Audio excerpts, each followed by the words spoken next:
Alasdair Macleod, he is the head of Goldmoney Research. Welcome, Alasdair. Thank you for having me on. Thank you so much for joining us. And we now have been talking about gold money for 3 days. And now can you tell us what does gold money do? Well, it was founded about just over 20 years ago. And basically what it does is it offers people who want sound money, that is gold, which can't be printed, has to be mined, or silver, the ability to buy it at market prices and to store it in fully insured vaults around the world. And the key to it is that this is gold and silver which is held outside the banking system. So if there is a systemic problem, with banks going bust and all the rest of it, you don't have that risk. I see. All right. And so I have to ask, working with gold, that sounds like so intriguing. What is your job like?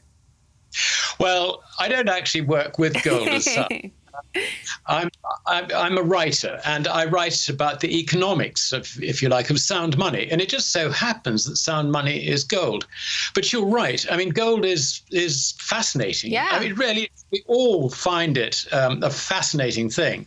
And of course, it's got an enormous history. Just imagine opening one of the tombs in Egypt and finding a 4,000-year-old face mark of one of the, of early emperors and so on. It is fascinating. Yeah.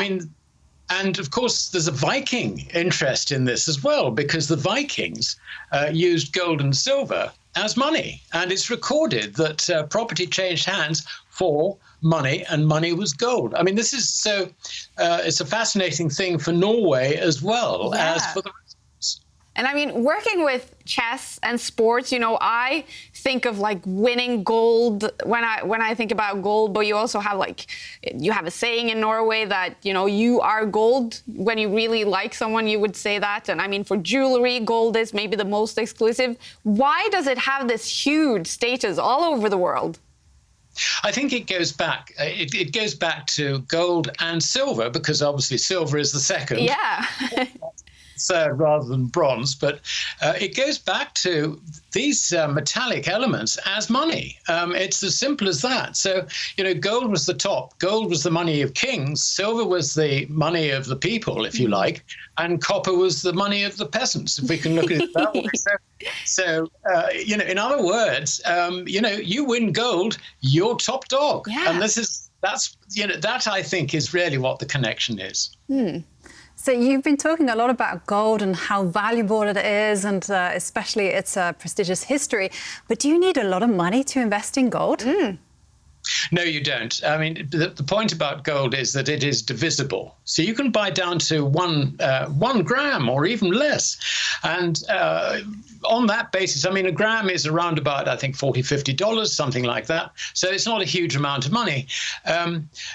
But really what we're talking about is sound money. And this is becoming very important because central banks are printing money in huge, great quantities and debasing the value of their paper money. And so we find that people are getting increasingly interested in having a bit of protection from this by owning some physical gold. And that's the service we basically provide.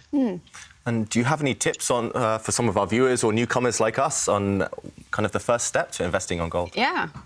Well, just go on the Gold Money website and you'll find, a little bit of exploration. You'll find out how to do it, how to open an account, and off you go. Yeah. It's as simple as that. But, so why should people invest in gold versus, the more maybe traditional stocks or even cryptocurrencies that we have been talking about? Well, the problem with stocks and cryptocurrencies is that they're all denominated, as gold is, admittedly, all denominated in paper money. Now, the problem is that if paper money goes, all those other things go as well. But gold will, in that event, gold will remain as money. Now, obviously, we hope that doesn't happen, and we don't necessarily expect that to happen. But the thing is that gold is, if you like, your safest insurance policy against things going wrong economically. And I think that's the important way to look at it. So when people invest in gold through gold money, because stocks, obviously, it's not a physical thing. Cryptocurrency actually isn't a physical thing either. But when they invest in gold through gold money, that would be a physical thing? Would they actually own some sort of gold in some vaults that you have?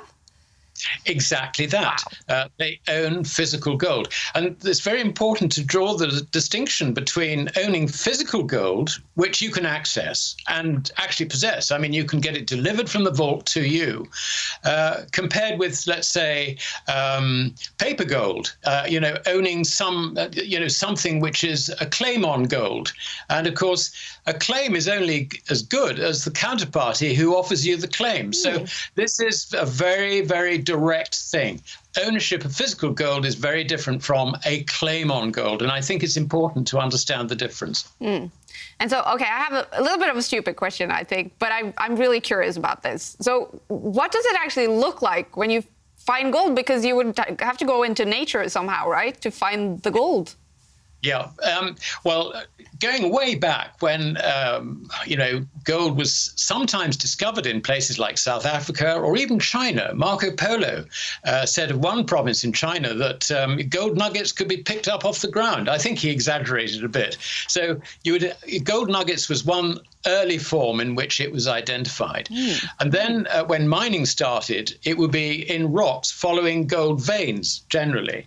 And more recently, because those veins have been mostly worked out, it's alluvial gold. In other words, gold which is in very small quantities, in enormous quantities of earth. So you might shift through a ton of earth and rock and soil in order to get 3 or 4 grams of gold. And, so you can see it's quite an expensive process getting it out of the ground.